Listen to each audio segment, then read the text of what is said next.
Nouvelle trouvaille avec l'information grand format sur Camus 24. Nous sommes le mardi 23 avril 2013. Voici le sommaire de cette autre édition d'information sur votre télé. Coopération, les hommes d'affaires turcs courtisent l'extrême nord. Une forte délégation des hommes d'affaires d'Ankara séjourne dans la capitale régionale de l'extrême nord depuis cet après-midi. C'est dans le cadre du forum économique. Il est organisé du 23 au 25 avril à Maroua sous la thématique générique potentialité et environnement d'investissement dans la région de l'extrême nord. Administration territoriale des nouveaux hommes à la tête des sous-préfectures du Cameroun. Le président de la République, Paul Biya, a signé un décret le 22 avril portant nomination des nouveaux sous-préfets dans les différents arrondissements du pays. Dans le département du Vori, c'est pratiquement le statu quo. 5 des 6 sous-préfets restent en poste. Cependant, Jean-Notamment John de l'arrondissement de Douala 5e est admis à faire valoir ses droits à la retraite. On note également un nouveau promu. Il se trouve dans les services du gouverneur de la région du littoral. Vous aurez les détails de tout ceci dans ce journal. Mesdames, Messieurs, merci de rester sur Camus 24.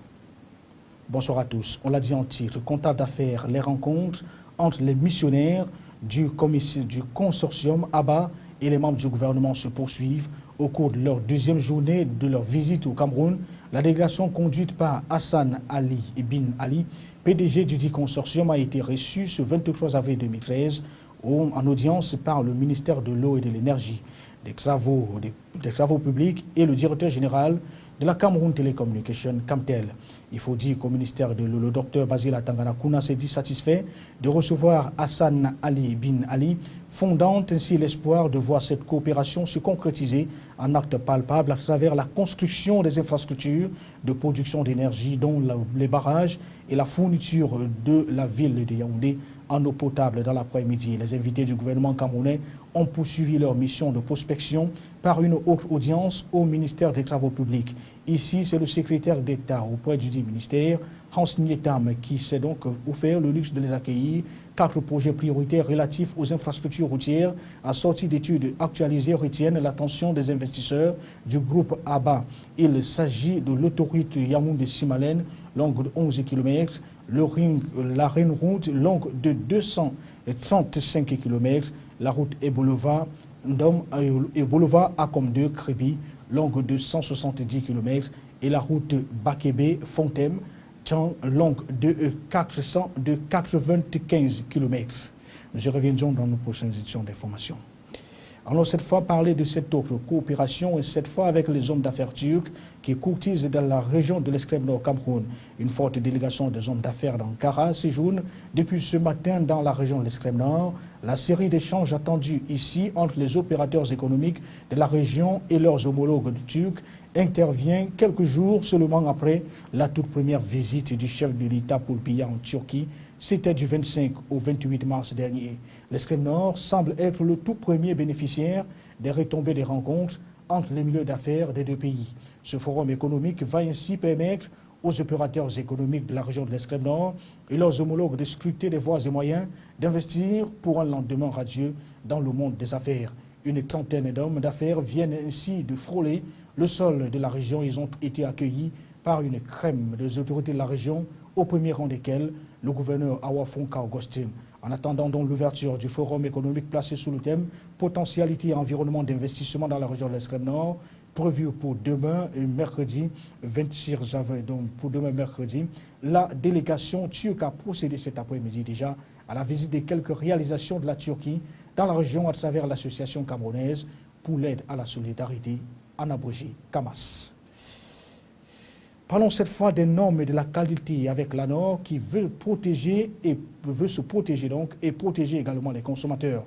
Une session de formation ouverte ce 23 avril à Yaoundé sur la maîtrise des exigences de la norme ISO 17020 s'achève donc le 25 avril prochain.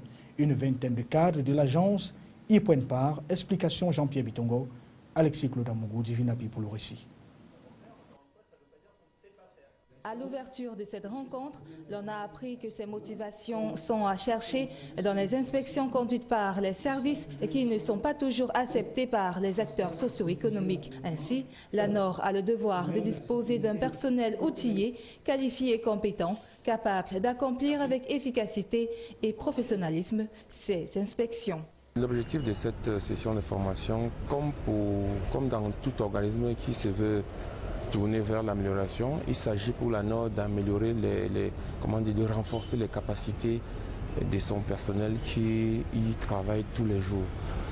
Nous avons organisé ces séminaires avec l'appui d'un programme de l'Union européenne qui est le programme EDES, qui nous a fourni le consultant qui est assez outillé pour faire cette session de formation qui porte essentiellement sur la maîtrise des exigences de la norme ISO 17020, qui est une norme qui régit un peu les travaux des... Il est donc question de transmettre à la vingtaine de participants des savoirs, des savoir-faire et d'autres astuces qui leur permettront de mener à bien leur mission d'inspection au profit des entreprises et même des consommateurs, ce qui est un gage de la qualité des certificats de conformité délivrés par la Nord qui se positionne selon la vision définie par le gouvernement comme un acteur majeur dans le devenir du Cameroun comme pays émergent. Plusieurs thèmes sont animés sous forme d'échanges par Brian Henin du programme EDES et par Jean-Pierre Foka. Après cette formation organisée en collaboration avec le programme EDES, l'expertise acquise par les cadres de la Nord sera requise dans les prochains jours. Finances publiques à présent et les compteurs de l'exécution physico-financière du budget d'investissement public qui tourne au ralenti dans le département du Voris et dans la région du littoral. Au 31 mars 2013, le taux d'engagement ici se situe à 0%. Ce retard accusé par le département qui bénéficie de 67 projets est imputable aux lourdeurs administratives. Les participants ont donc, à l'occasion de la réunion départementale de mise au point, décrié l'absence des magistrats municipaux dans le processus. Et cette rencontre était également le point pour le président du comité départemental du suivi du budget d'investissement public, l'honorable Albert de Collins, d'inviter les différents acteurs de ce secteur à faire preuve de responsabilité afin que les infrastructures de qualité soient livrées aux populations. Josué Ngongan et Sadou Mamoudou, reportage. Le constat est clair. Le taux de consommation du budget d'investissement public est au point mort dans le Vouri. 0%, c'est le taux d'engagement financier dans cette unité administrative. Toutefois, au comité de suivi de l'exécution du budget d'investissement public BIP pour le Vouri, l'on est serein. Nous avons 67 projets à lancer. Rendu aujourd'hui, je crois que nous sommes à 2 projets lancés. Et les assurances qui nous ont été données par les acteurs, et les acteurs principaux, sont qu'à la fin de cette semaine, nous serons à 15. Et très certainement, à ce rythme-là, nous arriverons très certainement à lancer tous les marchés dans des délais qui puissent nous permettre de les réaliser aussi avant la fin de la clôture de l'exercice budgétaire.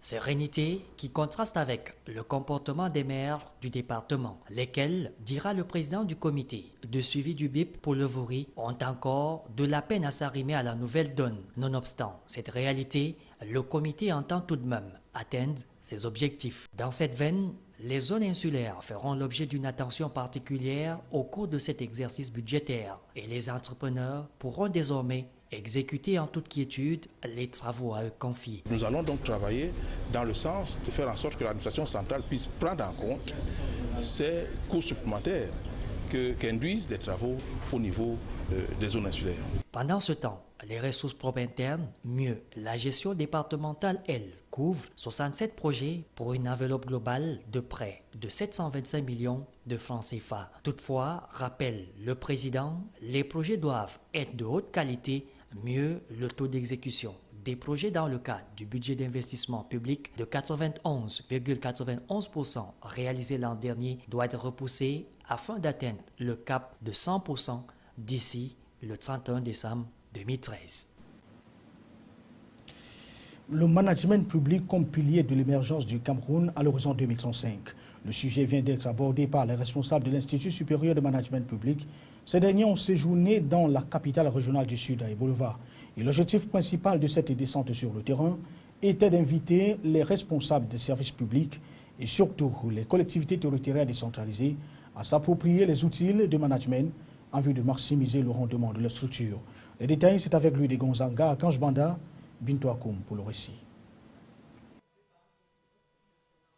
Ils étaient des dizaines les responsables régionaux des services publics et d'autres administrations parapubliques et privées qui ont pris part à cet échange animé par le docteur Jean-Marie Beugnier, chef de la division de formation et de recherche à l'Institut supérieur de management public. Jusqu'à présent, l'ISMP présentait un programme de formation au diplôme d'études supérieures spécialisées. C'est un diplôme de 3e cycle.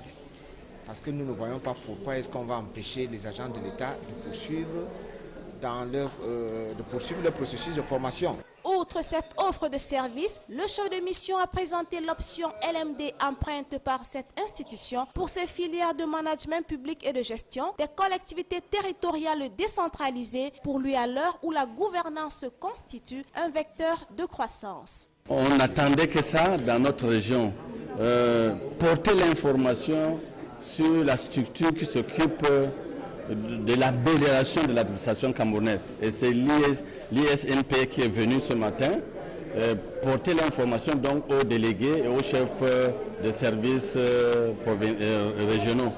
Je crois que c'est une bonne chose, c'est une chance à saisir pour nous qui sommes à la base. J'ai dit tout à l'heure que l'Institut était seulement au niveau de Yaoundé. La ressource humaine doit nécessairement s'arrimer aux nouvelles exigences et techniques managériales. C'est à ce prix que la chaîne des services publics et la décentralisation qui se renforcent déjà porteront les fruits de croissance. C'était l'un des titres à l'ouverture de ce journal avec l'administration territoriale et 5 nouveaux hommes qui ont été portés à la tête des différentes sous-préfectures du pays. Le président de la République, Paul Biya, a signé un décret le 22 avril portant nomination des nouveaux sous-préfets dans les différents arrondissements du pays. Dans le département du Vouri, c'est pratiquement le statu quo, puisque 5 des sous-préfets des 6 arrondissements sont donc restés en poste et seul Jeannot Tamandjon de l'arrondissement de Douala 5e est admis à faire valoir ses droits à la retraite. Pendant ce temps, on note également un nouveau promu. Il travaille dans les services du gouverneur de la région du Littoral. Il a pour nom Jean-Jacques San-Ekondé. Il est admis comme sous-préfet de l'arrondissement de Dizangué. C'est dans le département de la Sanaga maritime. Il faut également dire que dans ces nominations, les femmes font également une percée. 3 hier, elles sont désormais 8 à tenir les têtes des différents arrondissements à travers le pays. Josué Ngongan et Apollinaire Zoubenbon nous en disent plus. Le département du Vouri sort presque heureux de ces nominations. 5 sur 6 de ses sous-préfets ont été maintenus au poste. Seul Jeannot Tamandjon de l'arrondissement de Douala 5e est appelé à faire valoir ses droits à la retraite. Dans les locaux de la sous-préfecture de Douala 1er, le patron des lieux a vu sa confiance renouvelée. C'est toujours un sentiment de satisfaction lorsque le chef de l'État vous renouvelle la confiance. Et je voudrais d'abord lui dire sincèrement merci, dire merci à mes patrons hiérarchiques, le préfet du Vouri et le gouverneur de la région du Littoral, qui nous encadrent et qui nous permettent tout naturellement de mener à bien nos missions. Pour lui, cette marque de reconnaissance du président de la République n'est que le fruit d'un travail de longue haleine. Lorsque vous travaillez, vous donnez naturellement satisfaction à votre hiérarchie et vous donnez satisfaction au chef de l'État qui vous a confié cette lourde charge. Dans les différents services de la sous-préfecture qu'il dirige, l'on se réserve de toute déclaration. Mais l'expression faciale traduit la joie que vivent les employés de voir celui qui jusqu'ici reste leur patron maintenu au poste. Pour les années à venir, l'administrateur civil principal compte poursuivre son cheval de bataille. Il y a régulièrement des problèmes d'ordre public dans des grandes villes, vous savez, de Douala, c'est une mégalopole, déjà on peut le dire en Afrique, et les problèmes de maintien de l'ordre nous interpellent au quotidien. À un jet de pierre de là, nous sommes dans les services du gouverneur de la région du Littoral. Le chef de cabinet Jean-Jacques San-Ekondé a été nommé sous-préfet de Dizangué. Toute nomination est une distinction et donc source de joie. Dans le cas d'espèce, j'étais particulièrement heureux. Heureux d'abord parce qu'il s'agit du décret du chef de l'État, le premier posé sur la tête de ma modeste personne. Administrateur civil, il est sorti de l'École nationale de la magistrature en 2009. Pendant 2 ans, il a travaillé comme chef de service technique, chargé d'études et assistant à la cellule de suivi au ministère du domaine et des affaires foncières. Il est ensuite admis au cabinet du gouverneur de la région du Littoral, où il exerce depuis près de 2 ans. Ses premiers pas dans l'administration civile ont été orientés par Justin Vondor, ex-préfet du Mungo, et Fayengo Francis, ex-gouverneur de la région du littoral. Si je peux justifier d'une bonne connaissance de la ville de Douala et certaines agglomérations, j'avoue que Dizangé reste encore un mythe. Je sais 2 ou 3 petites choses de la ville. Marié et père de 3 enfants, Jean-Jacques Son et Condor préparent une thèse en droit privé à 34 ans. La suite, c'est donc au chevet des administrés dans les différents arrondissements. Parlons cette fois de la mise en exécution des décisions de justice qui révèlent que des prérogatives exorbitantes de la puissance publique. Elle est confrontée à diverses difficultés à travers le pays. Et ce dont peut en ressortir que quelques-unes que le siècle de débat sur les sujets d'actualité, savoir et comprendre a réuni ce jour, ce 23 avril 2013, dans la capitale économique du pays à Douala, la presse et les spécialistes des questions de droit au fond de mener une réflexion sur les difficultés d'exécution des décisions de justice qui ne sont pas toujours pour faire du bien aux justiciables. Les détails avec Benoît Dormo et Donald Anouzoa. Il était question de mettre à la disposition de la presse des outils leur permettant de relayer l'information quant aux difficultés relatives à l'exécution des décisions de justice au Cameroun.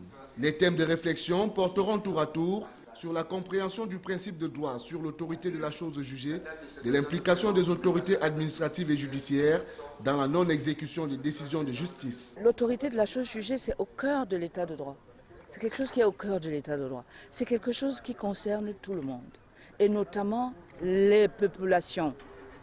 Parce que lorsque vous avez une justice qui ne fonctionne pas, et vous ne prétendez pas que vous avez un État, vous vivez dans une jungle.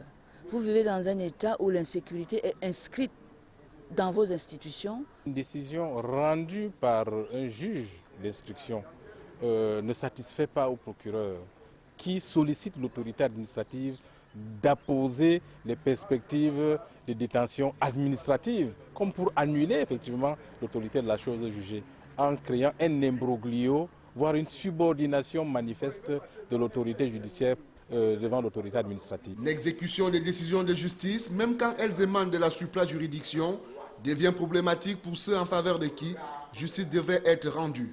Le cas pratique présenté par Maître Pierre Ebosset au sujet de l'affaire Société La Camerounaise de Corderie contre la Société Les Grands Complexes Chimiques d'Afrique démontre à suffire les cas de violation des arrêts de la Cour suprême. Au rang des difficultés d'exécution des décisions de justice au Cameroun, l'on relève le refus par les parties ayant succombé au procès de se soumettre aux arrêts de la Cour suprême et l'intervention intempestive de l'administration qui constitue un obstacle majeur à l'exécution des arrêts de la haute juridiction. À cela s'ajoute la complaisance de certains magistrats des juridictions inférieures enclins à remettre permanemment en question l'autorité de la chose jugée par la haute juridiction. On est donc en plein dans la santé avec la semaine de lutte contre le paludisme. La 6e édition est annoncée pour bientôt et le Cameroun est à la recherche des voies et moyens pour distribuer en 2014 12 599 385 mildas, entendez moustiquaires imprégnés à longue durée d'action. L'opération nécessite 42 milliards de francs CFA. Voilà qui fait bouger le ministère en charge le ministre de la Santé publique. André Maman Fouda l'a dit au cours d'une réunion de plaidoyer pour la campagne des distributions gratuites des mildas en 2014. C'était ce jour à Yaoundé. Les détails, Jean-Pierre Bitongo, Alexis Claude Amougou, Sèche Tetka. Il s'agissait d'une rencontre de partage et de recherche des engagements pour relever ce grand défi par rapport à la campagne de 2011 qui avait permis de distribuer plus de 8 millions de moustiquaires imprégnés à longue durée d'action milda. Pour ce, le ministre Santé souhaite que chaque acteur, privé ou public, ainsi que les partenaires au développement, prennent une part dans cette campagne, notamment en ce qui concerne la grosse composante qui est l'achat de ces 12 millions de mildas. L'ensemble des ménages du Cameroun disposent de moustiquaires. Voilà pourquoi la quantité que nous prévoyons est de 12 600 000 moustiquaires contre 8 500 000 en 2011.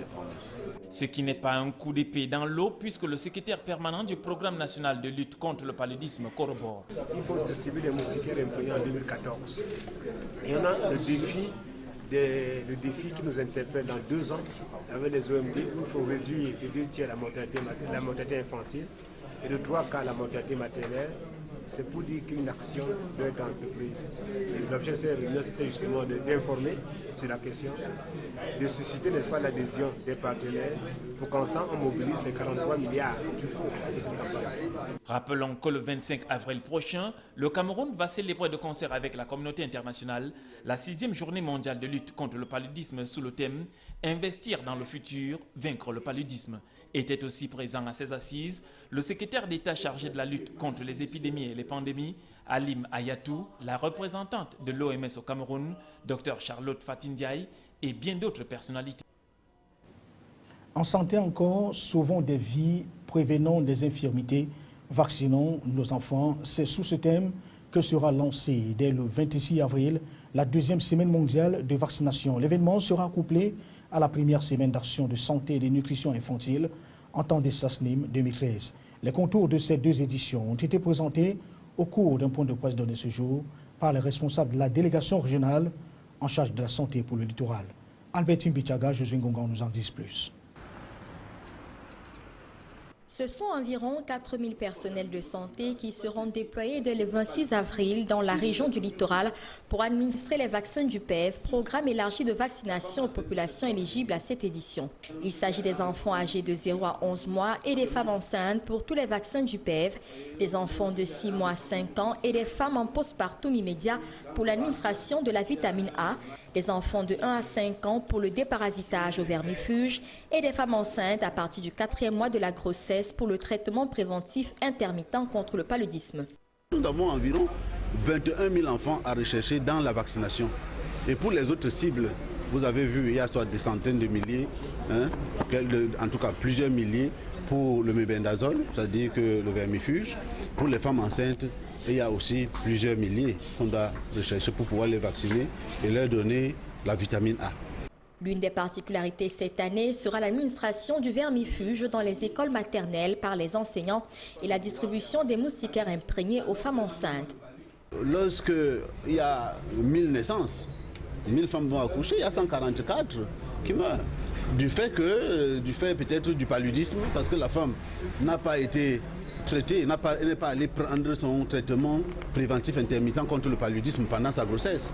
Il est à préciser que les interventions se dérouleront du 26 au 28 avril dans tous les districts de santé de la région du littoral. L'adhésion de tous est vivement recommandée car, comme l'a-t-on rappelé ce 23 avril, la vaccination est le moyen le plus efficace, le plus sûr d'éviter les infirmités et les souffrances dues aux maladies pouvant être évitées par le vaccin. À Bamenda-Ménan, dans la région du nord-ouest Cameroun, c'est la salle de conférence de l'hôpital régional qui a servi de cadre ce jour même à la cérémonie de dissémination des résultats du projet Nord-Ouest Sud-Ouest sans VIH-Sida. Les travaux déroulés sous la houlette du gouverneur de la région Adolphe Lélé l'Afrique ont connu la participation massive des responsables des personnels médico-sanitaires des 2 régions concernées par le projet, des différents délégués régionaux et départementaux de la santé, ainsi que des membres des associations de lutte contre le fléau. Compte rendu, Clémence Nyamda, Christian Véné, Stéphane Bonjo pour le récit.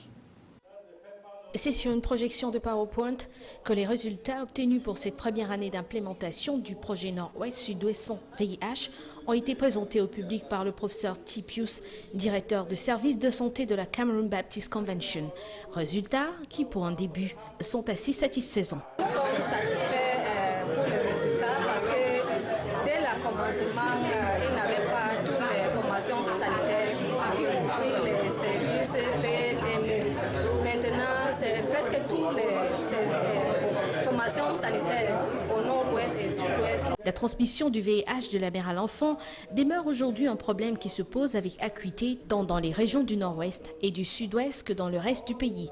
Face à cette situation alarmante, le professeur Tipius a tout au long de son exposé insisté et appelé les hommes à accompagner leurs conjointes dans les centres hospitaliers pour les visites prénatales. Le projet qui s'étendra sur 5 ans exactement repose sur 7 grands objectifs dont le principal est d'étendre des services de prévention de la transmission mère-enfant du VIH à tous les 599 centres gouvernementaux de protection maternelle et infantile reconnus dans les régions du Nord-Ouest et du Sud-Ouest. Pour cette première année, les sites situés dans la zone de Bakassi, Akwaya et Fouroya n'ont pas été atteints à cause du difficile accès à ces informations sanitaires dues au mauvais état des routes. Néanmoins, des stratégies sont déjà mises en œuvre pour remédier à la situation. Vous avez vu pendant la présentation que le professeur Tsipayos, qui est le directeur des services de santé de la CBC, est en train de faire en ce moment.